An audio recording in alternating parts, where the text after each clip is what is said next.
800 سال کے قریب ہو گئے صلاح الدین ایوبی کو واپس لائے ہوئے، لیکن پچھلے 100 سال سے پوری دنیا کے یہودیوں کے اندر ایک یہ فکر پیدا ہوئی کہ ہماری ایک ریاست ہونی چاہیے، ہمارا ایک ملک ہونا چاہیے۔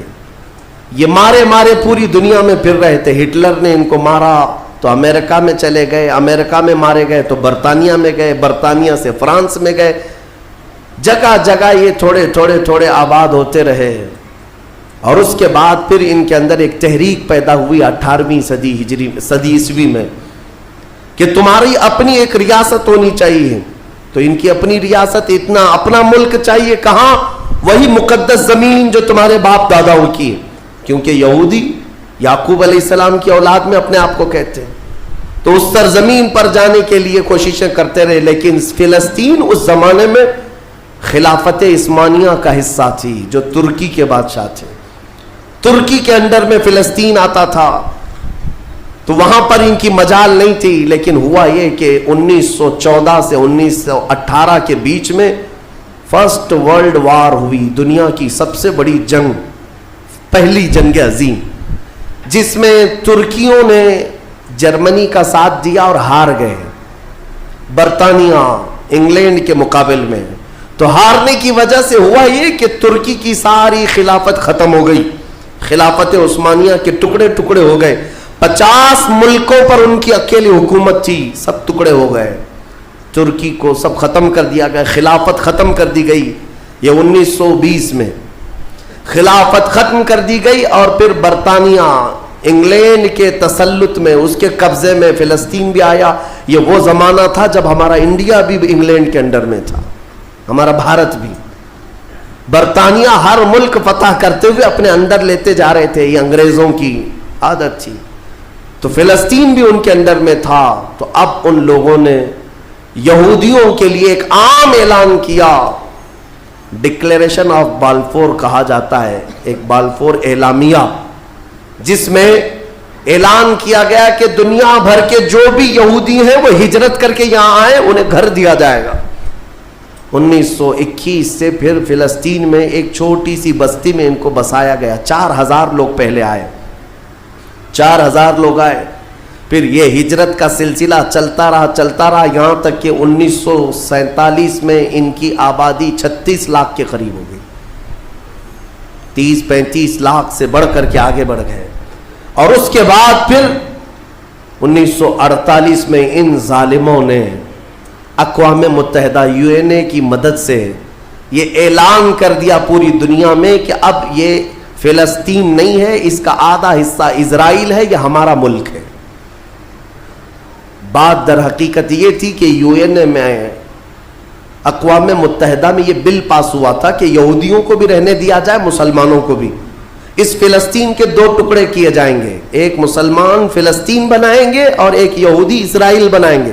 آج بھی یہ اقوام متحدہ UN کا یہ بل آج بھی موجود ہے، اقوام متحدہ سے یہ بل پاس ہوا۔ یہودی تو مان گئے، لیکن پورے عرب کے مسلمان اس کے خلاف تھے کہ عربوں کے بیچوں بیچ ایک یہودی ریاست کیسے قائم ہو سکتی ہے؟ یہ ہمارا مقدس معاملہ ہے، مقدس سرزمین سے ہمارا تعلق ہے۔ احتجاج کرتے رہے، لیکن ان یہودیوں نے مال کے ذریعے، عورتوں کے ذریعے سارے عرب ملکوں کے جو بادشاہ تھے ان تک اپنا تسلط جما لیا۔ کئی ایسے عرب بادشاہ ہیں جن کی بیویاں یہودی ہیں، ان کے گھروں تک یہ پہنچ گئے اور ان کو ایسا نیوٹرل کر دیا کہ اب وہ فلسطین کے بارے میں بات نہ کریں۔ ہوا یہ کہ اسرائیل تو بن گیا، لیکن آج تک فلسطین نہیں بن سکا۔ فلسطین کا وجود دنیا نہیں دکھاتی، گوگل میں چیک کرو تو نہیں بتاتا، فلسطین کوئی جگہ نہیں۔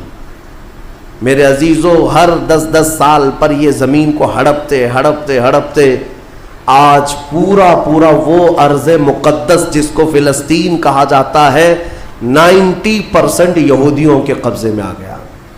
اقوام متحدہ سے یہ بھی بل پاس ہوا تھا کہ آدھا کر لیا جائے، اسرائیل ایک ریاست، فلسطین ایک ریاست، لیکن بیت المقدس جو ہے، مسجد اقصی، وہ دونوں کے انڈر میں نہیں رہے گی، یہ اقوام متحدہ کے انڈر میں، یہ خود مختار رہے۔ کیونکہ یہاں یہودیوں کا بھی تعلق ہے, عیسائیوں کا بھی ہے, مسلمانوں کا ہے, سب کو یہاں آنا جانے کی اجازت رہے گی, کسی کے انڈر میں نہیں رہے گا. یہ پاس ہوا تھا. لیکن آج حالات یہ ہے کہ اس بیت المقدس کی دیواروں پر, دروازوں پر یہ وحشی ظالم اسرائیلی بندوق تانے آج بھی کھڑے ہوئے. یہ جسے اندر جانے دیں وہ جائے گا. پوری دنیا اپنی آنکھوں سے دیکھ رہی ہے ان کی خیانت, ان کی غداری کو, لیکن کوئی ایک جملہ تک نہیں کہتا کہ اسرائیل دہشت گرد ہے. آپ کو میں ایک آنکڑے اگر بتاؤں تو آپ کے رونگٹے کھڑے ہو جائیں. انہوں نے فلسطین کے مسلمانوں میں سے اب تک 2.5 لاکھ صرف بچوں کو قتل کیا ہے ان اسرائیلیوں نے.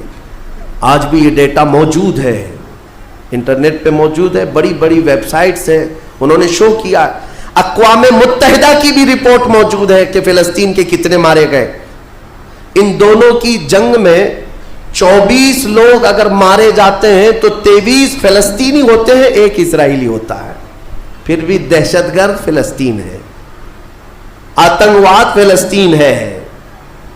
میرے عزیزو, یہ دنیا جو دوہرا کھیل کھیل رہی ہے اس کو کون بتائے گا آخر؟ وہاں جمعہ کی نماز پڑھنے کے لیے مومنین آج بھی جاتے ہیں, ان پر گولیاں برسا دی جاتی ہیں, لیکن ان جیال مسلمانوں کو ہزاروں سلام جو تلواروں کے سائے میں بھی میرے مولا کی عبادت خشوع و خضوع سے کرتے. میں خود گیا اور دیکھا ہوں, چھوٹے چھوٹے سے بچے, 6 سال کے 8 سال کے بچے ملنے کے لیے آتے ہیں, اور یہ پورے اسلحے میں لیس فوجی کھڑے رہتے ہیں. چھوٹا سا بچہ ان کی گن کو یوں گھماتا ہے اور مسجد میں اندر آتا ہے. ایسا لگتا ہے جیسے وہ کھلونے کو پکڑ رہا ہے. میرے عزیزو, یہ بھی حدیث پاک کے ذریعے سے میں بتاتا ہوں.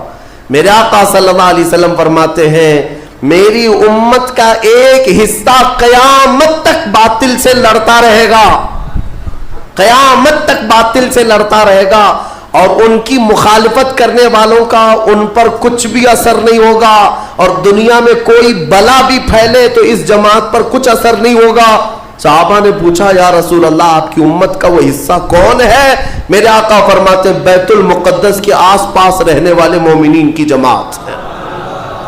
ان کی فضیلت میں میرے آقا نے فرمایا قیامت تک لڑتے رہیں گے, قیامت تک, اور ان کی خلاف کرنے والوں کا ان پر کچھ بھی اثر نہیں ہوگا. اور ہم دیکھ رہے ہیں ارے بڑی بڑی عمارتیں ایک بم سے گرا دیا, دوسرے دن ان کے آس پاس ان کی گاڑیاں بھی چل رہی ہیں, دکانیں بھی چل رہی ہیں, بازار بھی چل رہا ہے. کل رات کو فائرنگ ہوئی, 50 لوگ بیت المقدس سے اٹھا کر کے لاشیں لے گئے. دوسرے دن جا کر کے دیکھے تو عصر کے بعد عورتیں اپنے بچوں کے ساتھ روٹیاں سینڈوچ کھاتی ہوئی بیٹھی ہوئی ہیں. مطلب یہ ہے کہ نہ موت کا ان کے اندر خوف ہے, نہ ظالموں کے تسلط کا ڈر ہے. ہاں یہ بھی اللہ تعالیٰ کی طرف سے ہوتا ہے کہ مولا جب کسی کا دل کشادہ کرے تو بڑے بڑے پہاڑوں سے بھی انہیں ڈر نہیں لگتا. اور ایک حدیث میرے آقا صلی اللہ علیہ وسلم نے فرمایا کہ سید البقاع بیت المقدس سید الصخرۃ صخرۃ بیت المقدس. حضور نے فرمایا پوری روئے زمین کا سردار جو حصہ ہے وہ بیت المقدس کا حصہ, سردار حصہ.